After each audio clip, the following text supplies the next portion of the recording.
বৃষ্টি পড়ছে, ছাতার তলায় দিয়ে আমি যাচ্ছি।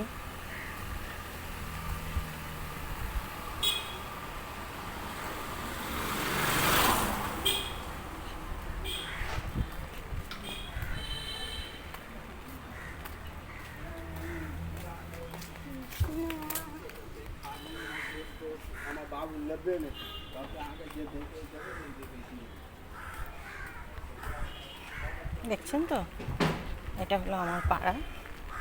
হেঁটে যাচ্ছি, হেঁটে এখন আমি আমার কাজের জায়গায় যাচ্ছি, যেখানে কাজ করি। বাসে উঠবো, তার জন্য আমাকে হেঁটে যেতে হয় অনেকটা। আর বৃষ্টি এসেছে, আমি ধরতে পারছি না। বৃষ্টি এসেছে, ছাতা ধরবো না ফোন ধরবো, আমি ধরতে পারছি না। রাখছি বন্ধুরা।